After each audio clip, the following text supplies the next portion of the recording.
And for more on this story, let's join our energy correspondent, Olu Phillips, who is monitoring the situation here in Lagos. Well, Olu, I understand that you've been on the move around the state today. What is the current situation?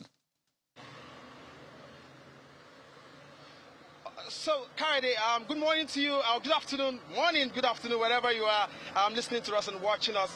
And this is what it is. As it always is, minutes and hours after a situation like this, there's still going to be a thin-out process where supply has to be restored in terms of the chain at which and the speed at which it has happened. What we can tell you is that we still have few people who spend a bit of minutes to get their petroleum product, fuel especially, but it's not as bad as it was yesterday. And this is because most of the filling stations have started receiving verified, I must put the word, use the word verified, and good spec petroleum product fuel this time around, since that directive was given by the federal government through Farouk Ahmad yesterday on the news, as you may have heard.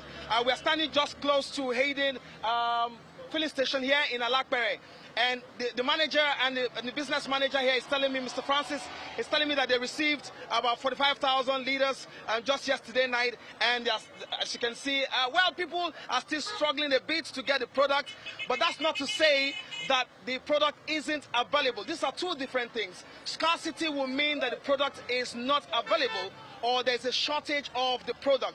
What we've had is a bit of slowdown in the processes of supply, because according to the federal government, they had to isolate and quarantine the off-spec fuel that came in that had excess methanol, even though methanol is a blending component of the fuels that we have, especially from the ones that come into this country from refineries across the world. So the situation is that people are still a bit.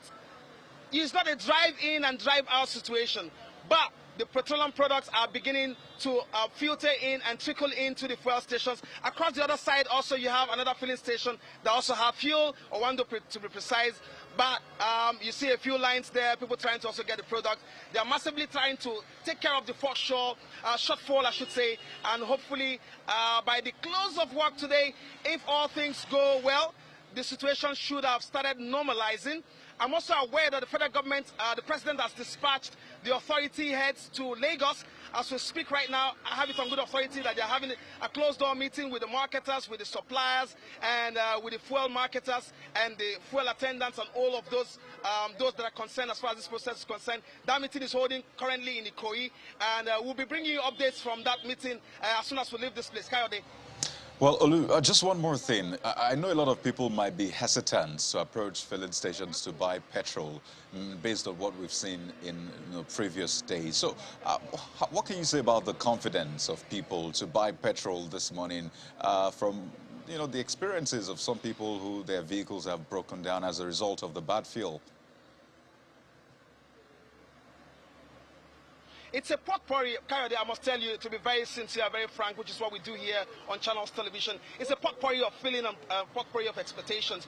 For some people who have taken time to actually study the way some of these things work, they are a bit optimistic that this will thin out, because there isn't any intention to increase pump price, there isn't any intention to remove subsidy, and there isn't any intention for issues around payments.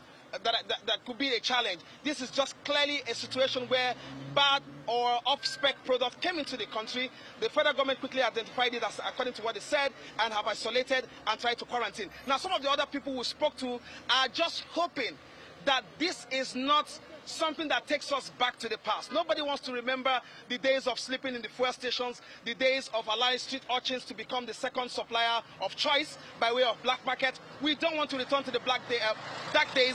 This is some of the messages that are coming from motorists. They just hope that the long period they spend in traffic, these 2 days and 3 days, as it were, will not add to those times, and they can go about their business and earn their living legitimately without having to worry as regards fuel supplies as it concerns this situation. Kayode. Olu, thank you so much for that update. We'll be speaking with our energy correspondent, Olu Phillips, who is joining us live from the Ketu Alakbere area of Lagos State on the fuel queue situation. Thank you. We'll bring you more updates as soon as we have them.